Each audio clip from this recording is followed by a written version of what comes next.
Y'all wanted the deeper dive into the biology of male attraction, so here we go. Remember how in Bio 101 we learned how genetic mutations randomly occur within individuals and that a species' success is contingent upon successful reproduction. Someone who understands those statements might infer that it is totally natural for men to be attracted to younger women because women are at peak fertility between 14 and 20, and they might think that that is a scientifically grounded worldview about men. But while both of those initial Bio 101 statements are true, like most science, when you go a little deeper or wider, you see that they're only kind of true. Or maybe they're true in a very small way, but actively misleading when you try and extrapolate from them alone without context. To elaborate, let me introduce Apis mellifera, the honeybee. Honeybees have three expressions: queens, who are female, drones, who are male, and workers, who are female. But the entire bee reproductive cycle occurs between the queen and the drones. Without getting off into the weeds of extremely rare exceptions, worker bees never reproduce. If our Bio 101 statements of mutations occur randomly in individuals and species success is contingent upon successful reproduction were the whole story, how could worker bees possibly exist? They have no reproductive function. They don't pass on genetic code. Our Bio 101 students would say that they're an anomaly, a useless genetic dead end that does nothing for the success of the species, just a freak mutation. But here's the thing. Bees are collective, so their individual success can only occur within their social setting. And worker bees, while they don't reproduce, play a key role with their social setting. They're the ones who tend and feed the young. They're centrally necessary for the success of the collective, which makes them necessary for the success of any individuals within the collective.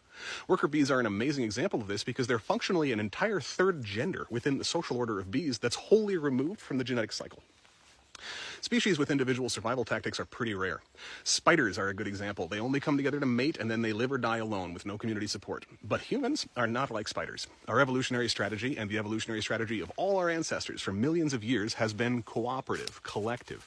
Our individual success is contingent upon the stability and health of our communities. The image of these lone wolf survivalists is scientifically complete fiction. Even wolves don't do that. Young males might travel sometimes to find a new pack, but they're not trying to live the rest of their lives alone. There's no such thing as a lone wolf. Or if a wolf is alone in perpetuity, it's failing. So human reproductive success is not an individualistic affair. Like bees and most other animals, it is cooperative and community-based. And this means that when we take that Bio 101 mentality, that passing on genes is all that matters, we're thinking like a spider, not like a human. And by trying to extrapolate from this very narrow, elementary biological fact into a whole ideology or worldview, we're blinding ourselves to the actual nature of our species and therefore blinding ourselves to ourselves. It's the equivalent of someone saying, well, quantum location is kind of random, so I can do whatever I want. No, man. Our communities are, and always have been, built on stable connections, mostly pair bonding. Statistically, our communities aren't really made up of individuals, they're made up of families. And the more stable and healthy the bonds within a family are, the more stable and healthy the community is. And the more healthy the community is, the healthier the next generation of individuals are, so the more likely they are to successfully reproduce. Remember that successful reproduction for humans doesn't mean getting pregnant. It takes like 15 years and an unimaginable amount of work from an entire community to make a viable human. We're not spiders who can just lay an egg and walk away. Without stable community support, getting enough humans through puberty to make a viable population would be completely impossible. It takes like 20% of our entire life expectancy to successfully raise one kid. Do you have any idea how bizarre that is in nature? It is just unheard of. Even elephants only tend their young for like a tenth of their lives, and they're considered the extreme outliers of extended parenting. Humans are just off the charts, and the only reason it's possible is because we use our whole village to raise the young. Now that you've got that, take a second and ask yourself this question. Do you believe that a human community is more stable and healthy when 80-year-old men are spending their time fantasizing about and trying to sleep with teenage girls? For those of us who aren't profoundly wounded, we can see how that dynamic is actively harmful to the community. It's harmful to the women, it's harmful to the social fabric and the society in the village, and it's harmful to the old men. It is unnatural. Since we now understand that we're cooperative, we can see how old men predating on children actively endangers the entire species' probability of success. Unnatural. We're all taught that our sexual preferences are pure nature, untouchable, unalterable biology. As a biology teacher and a man, let me just clarify that that is complete horseshit. There have been cultures all over the world where very large bodies were considered the most sexy, and where very slim bodies were considered the most sexy. Literally every body type has been considered sexy by some people at some time and culture. So when you hear, for example, white people say that, oh, they're just only attracted to other white people, most of us can immediately recognize that as just internalized racism, because we actually know that attraction is culturally taught. But for those white people, they feel it as biology. And if you were to test them physiologically, they would almost certainly respond with more excitement to white bodies. That doesn't make their romantic racism natural. It just means that their learned value set has a physiological expression.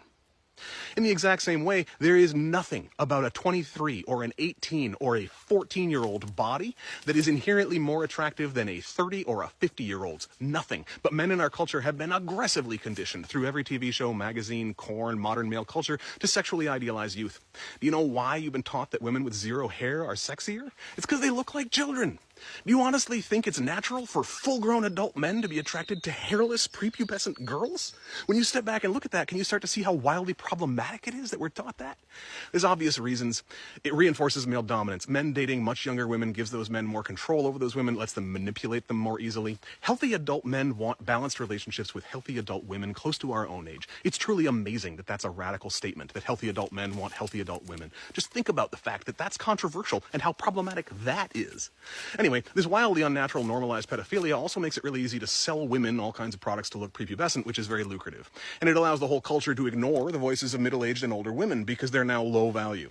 It also harms men, leads us to idealize a life stage that is inherently less mature than we should be, devalue our own bodies, and devalue the bodies of our similar-aged partners. It makes literally everyone's lives worse, and in doing so, it harms families and the social fabric of our society in wildly deleterious ways. And it's all built on a profoundly unnatural lie.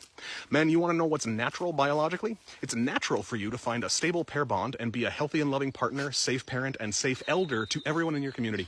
And that means not sexualizing children and very young women, even in your head, no matter what the culture has told you.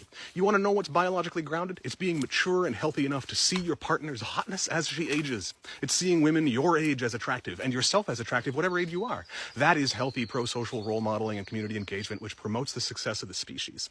It's allowing yourself to grow beyond the nonsense pedophilia that's been shoved down our throats all our lives, that most men spend our whole lives choking to death on and harming those close to us along the way. As a science teacher, I'm telling you, scientifically, you're supposed to be in a stable, safe, healthy, community-minded relationship, not a creepy old predator fantasizing about children. That's not biology, and anyone who's trying to sell you that as science is wounded and wounding you and your community. They're blinding you and stealing from you the beauty of watching your attractions grow and mature as you grow and mature. I get that we've been force-fed this for so long that it feels overwhelming, but thankfully you have an amazing tool to reprogram your sense of attraction.